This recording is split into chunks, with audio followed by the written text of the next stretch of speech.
오늘 우리가 함께 읽은 말씀 중심에서 지혜와 어리석음의 차이라는 제목의 하나님 말씀 증거하겠습니다. 지난주에 우리가 보았던 내용 가운데 하나님의 말씀이 솔로몬에게 임하셔서 이제 솔로몬이 듣는 마음을, 지혜로운 마음을 가지게 됨으로써 지혜가 솔로몬에게 것이 됐다는 얘기가 아닙니다. 지혜가 하나님께로부터 솔로몬에게 올 때마다 들으려는 마음을 갖고 있었다는 것입니다. 듣고 순종하지 않으면 지혜가 없는 거죠. 솔로몬의 것이 아닙니다. 지혜는 하나님의 것인데 나중에 솔로몬의 것이 아니다는 것을 솔로몬 후년에 알게 됩니다. 아무리 지혜를 써도 나라가 무너져 버리지 않습니까? 솔로몬이 지혜 있는 사람은 아니에요. 마찬가지예요. 우리가 지혜로운 사람이 될 수는 없어요. 어떻게만 가능하느냐? 하나님의 말씀을 듣고 순종할 때만 지혜가 임하는 겁니다. 그 외에는 모래 위에 쌓은 집이 돼서 반드시 크게 무너짐이 심하게 되는 것입니다. 오늘 우리가 읽어본 내용에 이건 안 믿는 사람들도 이 에피소드를 잘 압니다. 솔로몬이 명제판을 했다더라. 솔로몬에게 하나님께서 엄청난 지혜를 주셨나 보다. 이렇게 생각하기 쉬운데 그런 얘기를 기록한 것은 아닙니다.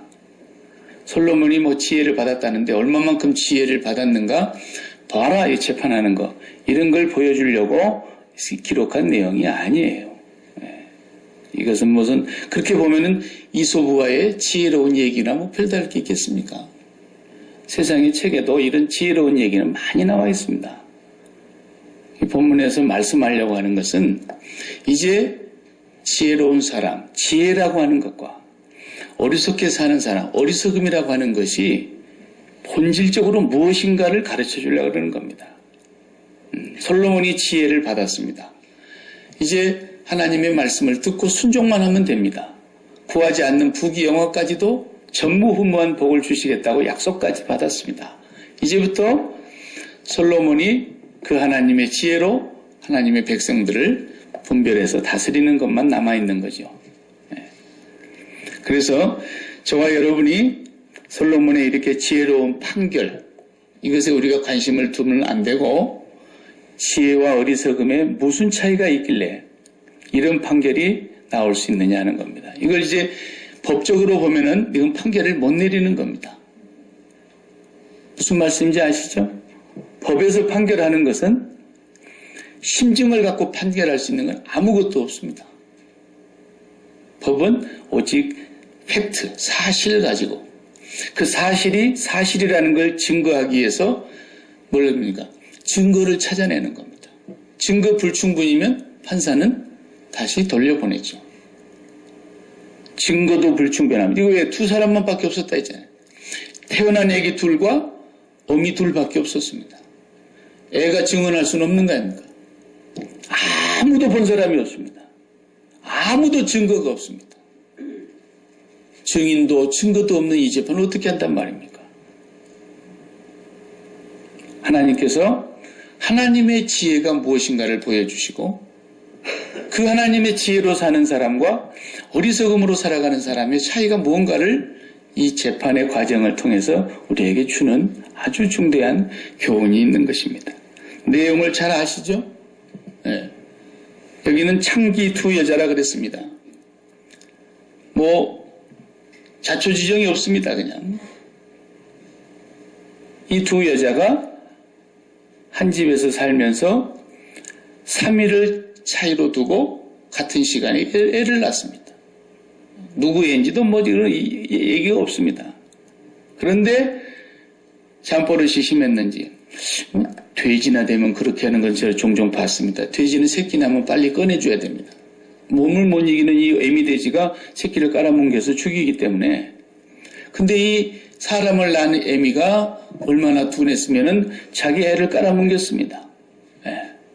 손으로 그냥 코를 눌렀어도 애가 봐도 요동을 치면은 눈을 떴을 텐데 어떻게 됐길래 이 아이가 자기 애미 때문에 죽었습니다. 그런데 눈을 떠보니 죽었지요. 저 아이는 살아서 지금 제 어미 품에 있단 말이죠. 제 어미도 또 아기를 빼내갈 때까지 그냥 얼마나 골아 떨어졌는지. 그래 이 아기를 산 아기를 자기 옆에다가 떨른 눕혀놓고 자기가 죽인 자기 아기를 저쪽에 애미 옆에다가 딱 갖다 뉘어놓고 날이 새니까 기가 막힌 일이 벌어진 겁니다. 그래도 이 애미는요 자기 새끼를 압니다. 동물도 알잖아요. 근데 사람인데 어머니가 어떻게 자기 자식을 모르겠습니까? 이제 나가지고 뭐 며칠 지났다고 해서 모를 수가 없습니다. 근데 이제 요즘같이 무슨 DNA 검사를 하겠습니까? 뭐 피 혈액형 검사를 하겠습니까? 그러니까 이 있을 법한 얘기 아니겠습니까? 그래서 이걸로 옥신각신 싸우다가 결국은 재판장까지 왔습니다. 이거 동네 고을원님한테 해결해달라고 그래야 되는 건데 이게 솔로몬에게까지 왔다는 것은 이 모든 과정을 다 생략하고 있습니다. 성경은. 그렇기 때문에 여기서 주려고 하는 이 교훈이 너무 중요하기 때문에 그저 여행단 같은 그런 자질구질한 얘기는 다 빼고 하나님께서 메시지를 주시려고 하는 것입니다. 어리석음이 뭐냐? 지혜가 뭐냐? 라는 겁니다. 여기서 보면은 이 바꿔치기한 못된 어미는 어리석음의 대표 주자입니다. 모든 어리석은 사람의 모습이 바로 이 여자와 같다. 그를 얘기를 하는 것이고 한 여인은 진짜 지혜로운 여인의 모습은 모든 인간이 지혜로워야 된다고 하는 건데 지혜로운 여자는 이렇게 된다는 것입니다. 그걸 말해주고 대표 주자로 말하고 있는 것입니다.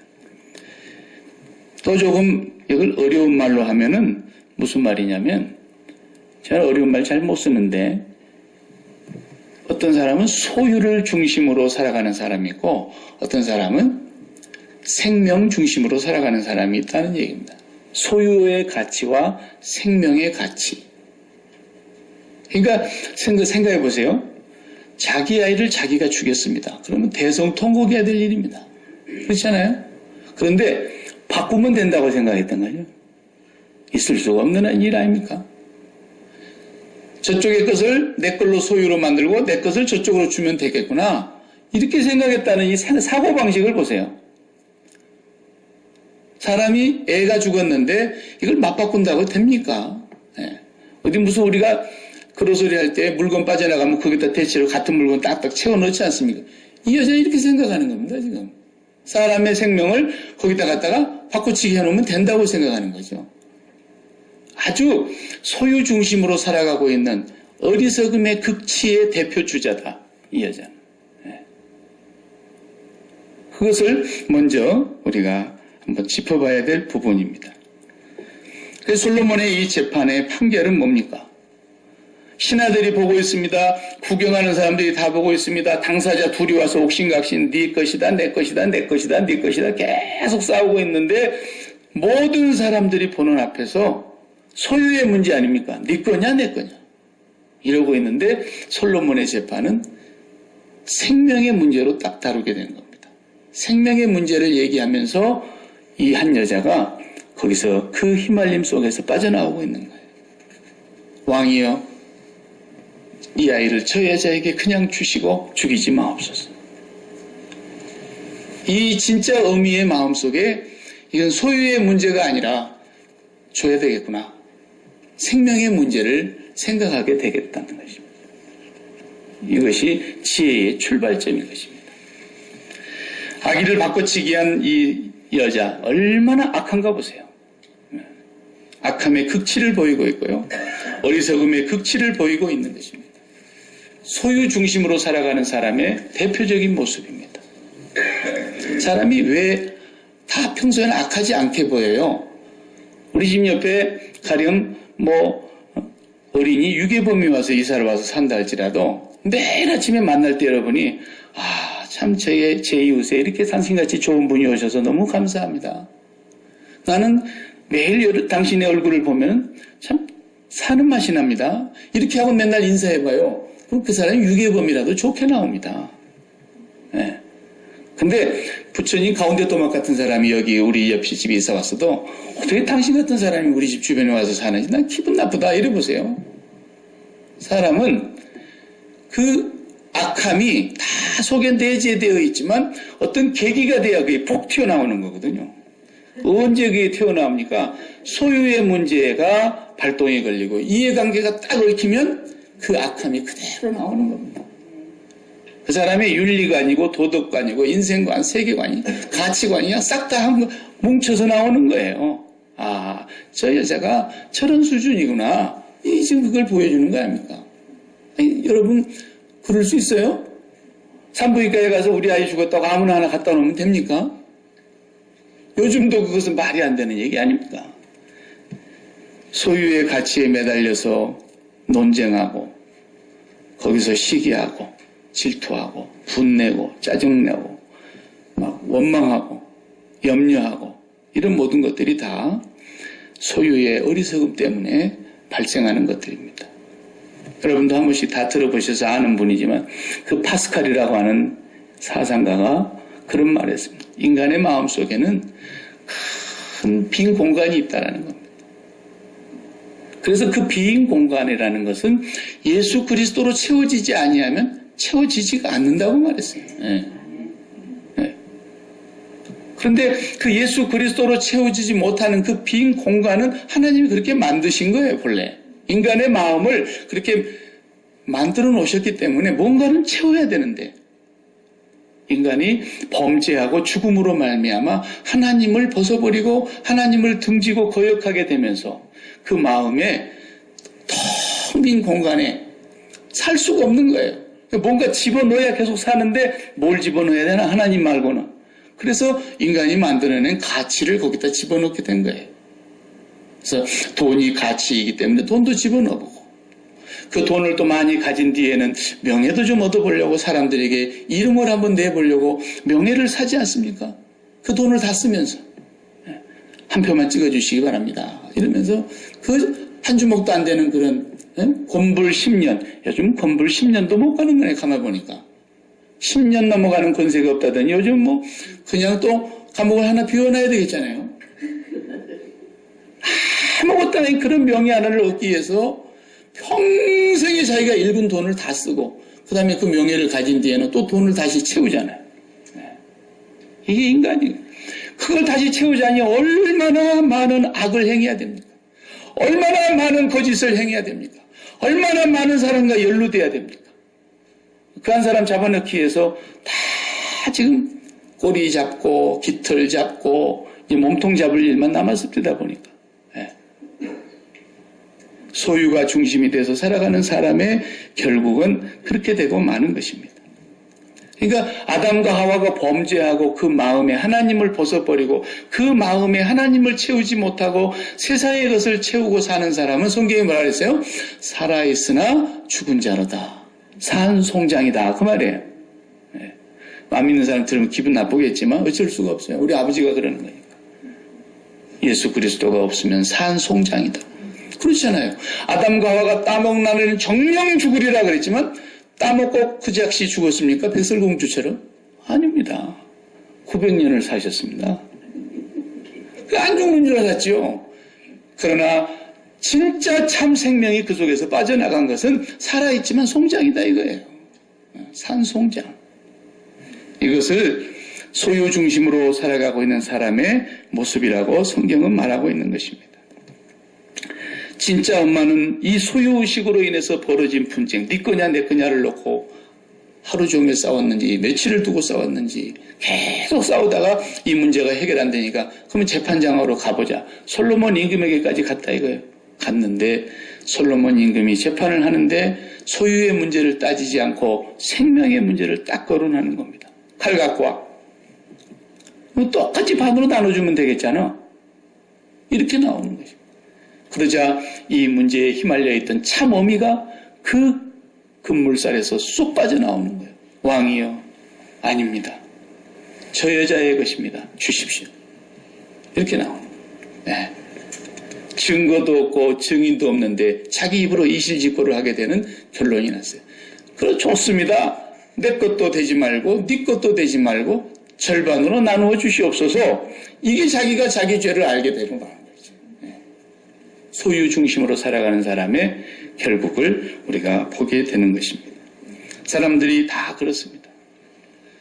소유 중심으로 살아가는 사람은 반드시 남을 불행하게 만듭니다.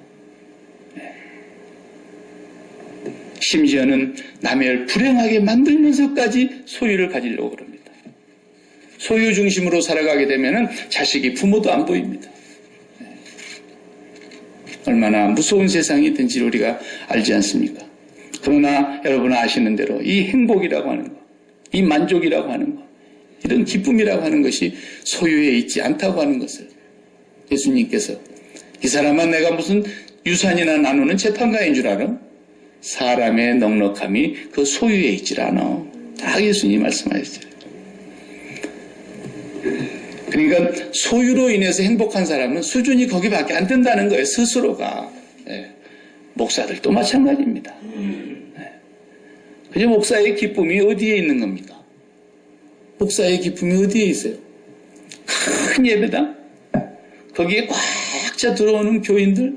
그걸 보고 목사가 기뻐하고 어깨에 힘이 들어간다면 그 목사 수준이 그거밖에 안 되는 거죠.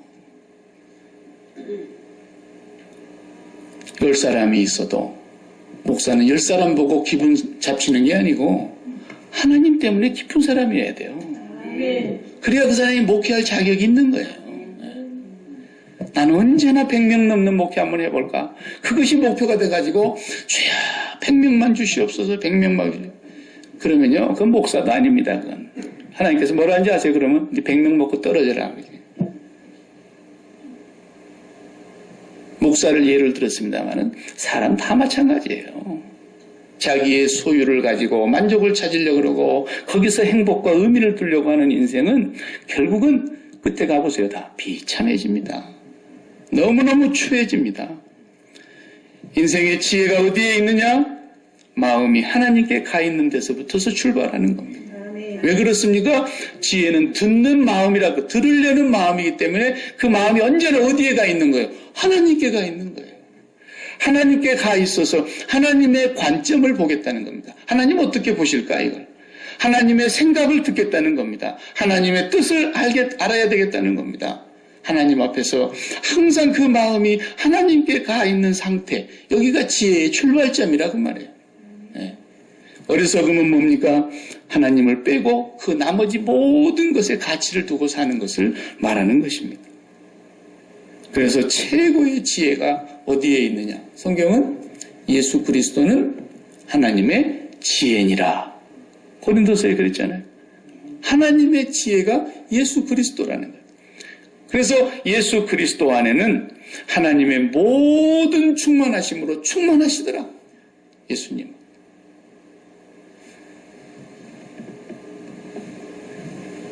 바울이 고린도 교회에 편지하면서 그랬죠.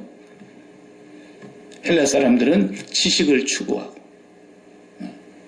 유대인 사람들은 기적을 추구하고 그러지만 우리는 십자가에 못 박힌 그리스도를 전한다. 그런데 이것이 유대인들이 보기에는 뭐래요? 걸림돌이 되는 거고 장애물이 되는 거고 헬라인들 똑똑하다는 사람들이 보는 것은 미련한 것이라고 생각하지만 그리스도는 하나님의 지혜요 하나님의 능력이라 그랬어요. 그리스도가 그리스도 안에 하나님의 지혜가 다 들어있다고 하는 것을 말하는 것입니다. 그래서 오늘 재판은 솔로몬이 하는 것이지만 누가 하는 것이 실제로는 하나님의 의견을 그대로 하나님의 관점을 하나님의 뜻을 하나님의 생각을 그대로 반영해서 판단하고 있는 거기 때문에 하나님의 재판입니다. 우리 식으로 말하는 그리스도의 재판입니다. 하나님의 지혜요 그리스도의 지혜입니다. 그리스도가 우리 안에 있을 때 우리가 이런 삶을 살아가야 된다. 그런 뜻도 되는 것입니다. 그래서 오늘 본문을 보면서 이 에피소드가 우리에게 주는 내용은 누가 제일 사랑하느냐? 1차적으로 그것에서 판결이 난 거예요. 그렇죠? 누가 제일 사랑했습니까? 1차적으로는 그 아이를 낳은 어미예요. 저 아이를 둘로 잘라서 주겠다 그러니까 아유 정말 명판결이십니다. 이 여자는 악함과 어리석음의 대표이지만 이 아이를 자른다는 얘기를 듣는 순간 자기가 이 소유욕에서 쏙 빠져나온 거예요. 제 것 아닙니다. 드리십시오. 저쪽으로 주십시오. 네. 제발 그렇게 죽이지 마십시오. 이렇게 됐단 말이죠. 그렇기 때문에 생명의 문제, 참 생명의 문제요. 참 사랑의 문제라는 거예요. 우리 살아가면서 모든 삶의 문제는 어디서 생기는 문제입니까? 소유 때문에 생긴 문제예요. 내 것이냐 네 것이냐 놓고 싸우다가 생긴 문제예요. 그러나 참 생명의 문제, 참 사랑의 문제로 접근해 들어가면 다 해결이 됩니다. 어떤 문제라도 다 해결이 되게 되어 있습니다. 이것을 우리가 오늘 본문을 통해서 알아야 될 것입니다. 누구에게 속했느냐가 아니라 누가 사랑하고 있느냐라는 거예요. 진짜 사랑하는 사람은 자신을 포기하게 되어 있습니다. 그게 기독교에 말하는 지혜요, 진리요, 참 생명의 문제예요. 진짜 사랑하는 사람은 포기하게 되어 있어요. 아브라함이 이삭을 진짜로 사랑했어요. 안 사랑했다면 말이 안 돼요. 25년 만에 낳을 수 없는 아내가 낳아줬어요. 하나님의 약속대로 선물을 받았어요. 그 아들을 얼마나 사랑했습니까? 그런데 진짜 사랑하니까 어떻게 했어요? 내주잖아요. 아내도 사실은 사랑했어요. 사랑했는데 내주는 거예요. 다. 누구에게 내주는 거예요? 하나님께 다 내드리는 거예요. 바로 왕이 뺏어간다, 아비멜렉 왕이 뺏어간다. 뺏어가는 것은 눈으로 볼 때는 그 여인을 끌고 가는 것 같지만 아브라함 마음속에는 이 여인을 통해서 열국의 어미가 되게 해주시겠다고 하는 이 약속된 여인을 하나님께 드리는 거예요, 지금. 누가 뺏어가요, 그걸? 바로가 뺏어갑니까? 못 뺏어갑니다. 진짜 사랑하는 사람은 내주게 돼 있어요. 포기하게 돼 있어요. 진짜 사랑하니까 사무엘의 어머니 한나를 봐요. 얼마나 사랑했는지. 나도 아들 하나만 주시면, 나도 아들 하나만 주시면. 그 속에 있는 억울함과 한 맺힌 것을 이 여인이 토로하는데 아들 하나만 주시면, 아들 하나만 주시면 토로 돌려드리겠습니다. 그랬잖아요. 돌려드렸어요. 1억을 주시면 다음 주에 곧바로 제가 1억을 헌금하겠습니다. 1억을 주시면 곧바로 1억을 헌금하겠습니다. 그 얘기인 거예요. 그러면 무슨 얘기입니까? 몰라고 내 것도 안 되는데 1억을 왜 달라 그래? 어차피 너 하나님 앞에 도로 드릴 건데. 그러니까 하나님이 안 주시는 거예요. 그 줘놓으면은 그거 망가지거든요. 화장실 갔다 올 때 마음이 싹 달라지거든요. 네. 네. 모세의 어머니 요게벳이 모세를 얼마나 사랑했던지 한 3개월은 그냥 끝까지 버텨본 거예요. 바로 왕의 명령 앞에서도. 근데 애가 3개월 지나서 100일이 가까우니까 못 지키겠는 거예요. 못 보호하겠는 거예요. 이 아이를 바구니에 담아서 보냅니다. 요셉은 너무 하나님의 큰 뜻을 품고 있는 자식인데 야곱이 너무 꽉 붙들고 있으니까 아예 그냥 죽은 아들로 만들어갖고 빼내가 버렸어요. 진짜 사랑하는 건 다 놔야 됩니다. 이 여인이 놓지 않습니까? 이 여인이 솔로몬 왕에게 낳았지만 실로 솔로몬 왕의 지금 지혜는 하나님께로부터 받은 지혜요. 하나님의 생각 앞에 내놓는 거예요. 누가 가장 사랑하느냐의 문제예요. 누가 제일 사랑합니까? 예수 그리스도가 제일 사랑합니다. 왜? 하나님의 자리를 내버리고 우리를 위해서 당신의 목숨을 주셨지 않습니까? 나만 그렇게 사랑했습니까? 내가 난 자식들도 그렇게 사랑하신 겁니다. 여러분들은 신발을 다시 벗어놓고 신을 수 있을까? 옛날에 우리 어머니들 그러면서 애 낳으러 들어갔다는데 그 정도 사랑한 것이지만 하나님이 우리 자식들을 위해서요 목숨을 버리셨어요. 거기서 감히 내가 자식 사랑한다고 번데기 앞에 주름 잡지 말라 그 말입니다. 저는 되게 사랑하는 것처럼 그랬어도 그게 자식 망치는 길이라는 걸 알아야 돼요. 제가 언젠가 한번 얘기한 것 같은데 목회하다 보니까 별 희한한 일들을 제가 다 보지 않습니까? 자기 아들을 제발 이혼시켜달라고 어디선가 이사를 왔는지 새방에 들어와서 사는 어떤 아주머니가 우리 교회에 등록을 했어요. 내가 개척교회를 하고 있는데 이 아주머니가 나중에 와가지고는 나하고 이렇게 오랜 관계를 이렇게 유지하고 그런 시간이 없었는데 난데없이 와선다는 말이 상담이 뭐냐면 우리 아들 이혼 좀 시켜주세요. 하여튼 목회하면서 살았나? 별 사람을 다 봤습니다. 목사가 할 일이 없어서 남의 자식을 이혼시키는데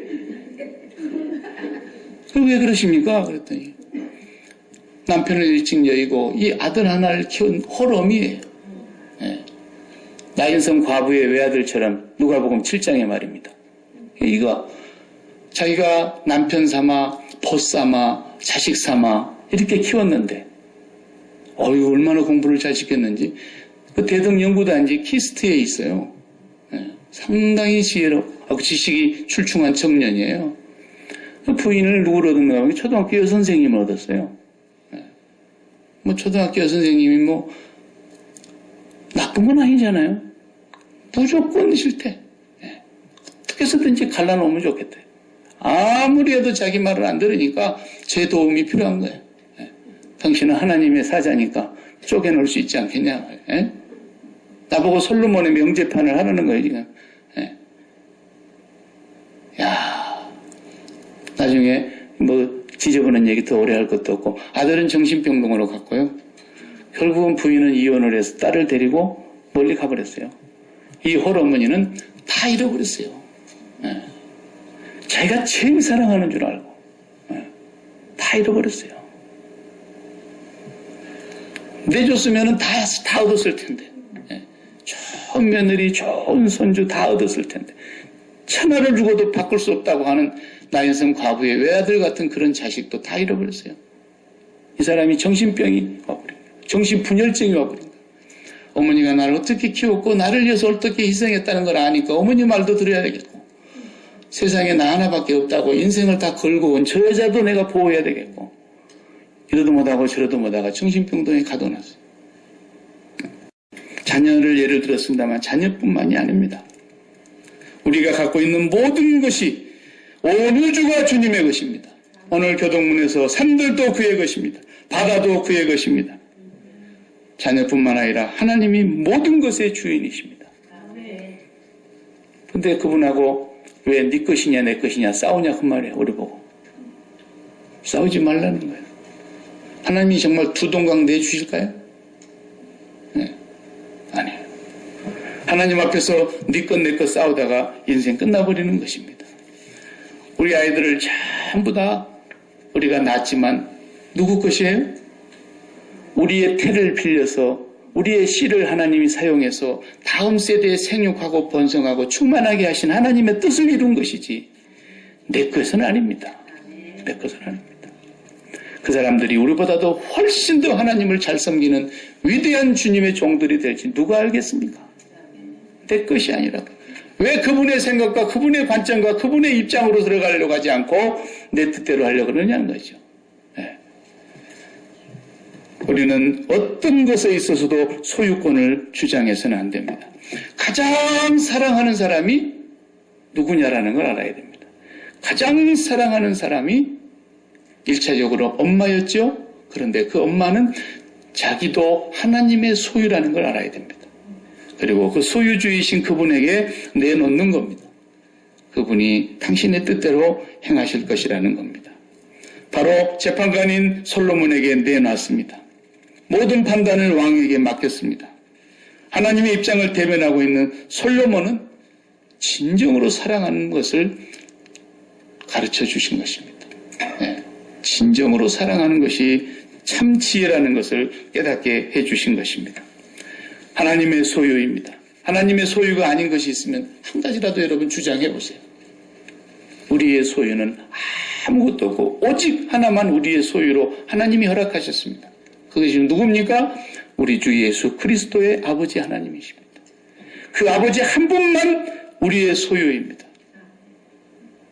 그분은 우리를 가지셨고 우리는 아버지를 갖게 된 것입니다. 하늘에 계신 우리 아버지요. 그분을 우리가 갖게 된 것입니다. 이것이 지혜의 출발점인 것입니다. 범사의 여호와를 인정하라. 잠언 3장 1절에 그랬죠. 맞습니다. 모든 것이 하나님의 것이고 하나님이 주인이며 하나님의 소유요 하나님의 주권을 인정하라는 것입니다. 첫 번째가 거기서 지혜가 나오는 것입니다. 그리고 두 번째는 나의 소유는 하나님 한 분뿐이니 그 소유를 기뻐하고 즐거워하고 그 소유를 믿고 의지하면서 사는 것입니다. 사업하시는 여러분들은 다 사업하시지만 사업이 내 거냐? 아니다라는 것입니다. 1차적으로 여러분이 그 사업을 사랑하는 것 같지만 여러분이 하나님의 것이라고 인정한다면 여러분에게 맡긴 소유도 하나님의 것입니다. 하나님의 생각과 하나님의 뜻이 바로 그 사업장을 통해서 이루어지기를 원하고 있는 것입니다. 그러나 내가 내 것인 줄로 소유의 문제로 돌아가면 그것을 내가 생각하고 내가 지혜를 짜야 되고 내가 모든 걸 관리해야 되고 내가 더 많이 소유하려다가 결국은 내 인생이 병들고 무너지게 되는 것입니다. 결국은 그 소유가 나를 다 떠나게 되는 것입니다. 그러므로 하나님 한 분을 즐거워해서 하나님으로 기뻐하기 위해서 우리가 해야 될 일은 딱 하나입니다. 주님의 십자가를 붙들고 기도하는 것입니다. 그 십자가를 통해서 내가 하나님의 것이며 하나님이 나의 하나님이라는 것을 계속해서 기쁨으로 우리가 소유하는 것입니다. 그 기쁨을 소유하고 하나님의 입장을 가지고 일터로 가시기 바랍니다. 그렇게 되면은 고민할 것이 없어요. 네. 그래서 장사가 좀 안 되는 날이 오면 오늘 우리 아버지가 일을 좀 덜 하시는구나 그렇게 생각하시고 너무너무 잘 돼가지고 눈코 뜰 새가 없이 바쁘면 우리 아버지께서 오늘 또 엄청나게 많은 일을 하시는구나. 안 벌리면 안 벌리는 대로 하나님 오늘 또 아버지가 갖고라는 수금을 해갖고 왔습니다. 그러면 되는 거죠. 네. 아버지 그 수금하는 겁니다. 우리가 그 돈 많이 벌리는 걸로 기뻐하려고 사업한다면은 벌써 이 사람 소유의 문제에 빠진 사람입니다. 네. 우리는 참 생명을 가지는 것에 제일 중요한 포인트를 가져야 되는 것입니다. 네. 그리고 그 하나님으로 기뻐하는 사람은 이제 하나님의 소유권을 행사하시는 일터로 자녀를 향해서든 직장을 향해서든 어떤 인간관계를 향해서든 어디를 향해서든지 하나님의 소유권을 이제 행사하는 사람으로서 우리가 나아가게 된다는 것을 기억하셔야 될 것입니다. 사랑하는 성도 여러분, 오늘 이 재판은 아따 솔로몬 참 지혜롭다. 지혜를 받았다더니 명재판 했네. 이런 얘기가 아니옵시다. 우리가 오늘 이 세상을 살아가면서 네가 소유의 문제에 붙들려서 사느냐 참 생명의 문제를 붙들고 사느냐 이걸 얘기해 주시려고 하는 것입니다. 이것이 하나의 지혜와 어리석음의 가장 본질적인 차이라고 하는 것입니다. 우리가 일생을 살면서 하나님이 나의 기쁨이며 하나님이 나의 소유이시며 하나님 외에 나의 만족과 행복이 없음을 날마다 기도함을 통해서 그 자리로 나아가는 것입니다. 이게 우리의 영성입니다. 그것이 회복돼서 그 다음에 하나님의 소유권을 가지고 나아가서 무엇이든지 하나님의 마음과 그 관점을 가지고 행하라는 것이죠. 네. 하나님의 관점으로 행하는 것. 그것은 곧 생명을 살리는 데 있습니다. 그러니까 우리 주님께서 우리를 살리시기 위해서 최고로 소중한 당신의 생명을 내어주심으로써 우리를 다 얻을 수 있었던 겁니다. 하나님의 자녀들을 전부 다 얻어서 하늘 위에 있는 것이나 땅 위에 있는 것이나 땅 아래에 있는 모든 이름 위에 뛰어난 이름이 되셨고 모든 이름이 그 이름 앞에 무릎을 꿇게 하셔서 하나님께 영광을 돌리게 하셨느니라. 그래서 예수님이 진짜로 우리를 사랑하셔서 하나님이 정말로 우리를 사랑하셔서 하나님은 독생자를 내어주셨고 예수님은 당신의 목숨을 내어주심으로 하나님의 자녀들을 다 얻으신 겁니다. 이 지혜가 저와 여러분에게 있기를 바라고 여러분이 하는 삶이 생명을 얻는 일이 되시기를 축복합니다. 네, 기도하십시다. 하나님 아버지 감사합니다.